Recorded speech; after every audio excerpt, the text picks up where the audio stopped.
This video is an introduction into the first chapter of the book, Social Influence. Let's get right into it. Let's start off with 4 examples of social influence that depict some other form of influence, okay? So let's start off with the right-hand side, people going on a Black Lives Matter protest. They are doing that because of a societal issue, which is racism. So racism in society has prompted them to go onto the streets and protest. So you can see clearly how others' behavior has influenced their own. The example with the soldiers in the middle is a soldier giving orders. That's a form of social influence we call obedience, which we'll get to in the second part of this chapter. The kid looking at the other phone's kid is an example. I love this example because it shows that the action, the influence that you can have on others doesn't have to be active, which means it doesn't have to be manipulative. It can be quite passive. Just by being and acting in a certain way, you can have an influence on others, even if you're not even aware of you having an action on others, right? Here on the left-hand side, we have an influencer or an Instagrammer getting ready for a post. And so her actions are obviously defined by what the viewers want to see, right? And so these are just showing you a wide range of ways in which we humans can interact and influence each other.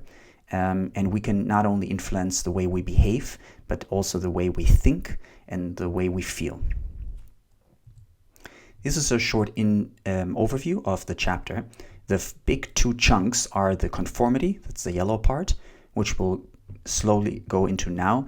And then the second big part is the topic of obedience, which we'll compare to conformity in this chapter. And later on, we'll be going into the resistance to social influence and how minorities can influence the majority and change individuals in society. Let's look at Herbert Kaelman's 3 types of conformity. This is from 1958, so quite old.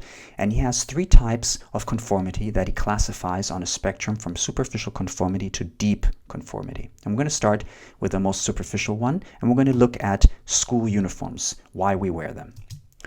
Compliance is the first type of conformity. It's going along with other people's opinions and behaviors, but switching back to your original opinion and behaviors in private.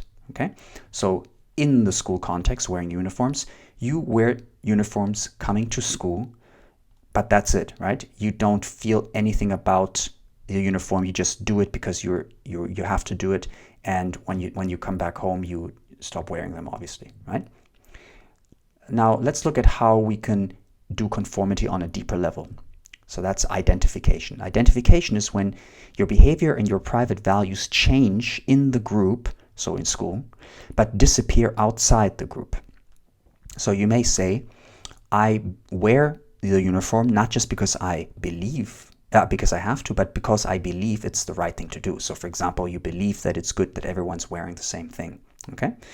That is a deeper processing, deeper form of conformity, right? So you are more okay with following the behavior of others, yeah? And you might even want to be part of the school. And so you are proud of wearing your school uniform. That doesn't mean you're going to wear your school uniform all the time, right? Because you're still an individual. Now, the deepest form of conformity is internalization.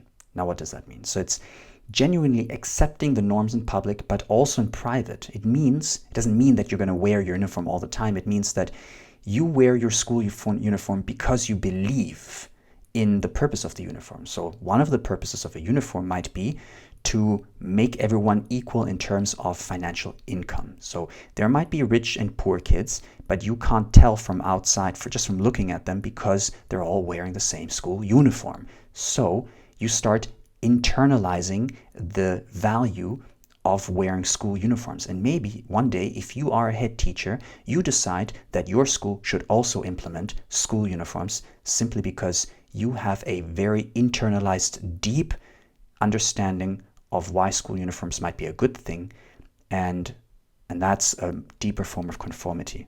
So that was the first lesson on social influence, looking at conformity. The next lesson is going to be on Ash's experiment, which you can find at the top right corner. If you want these lesson slides or any other, you can find them in the description below. If you're a teacher, you can try out our quizzing tool. Consider donating, following us on Twitter and YouTube, and subscribing to us. Take care. See you next time.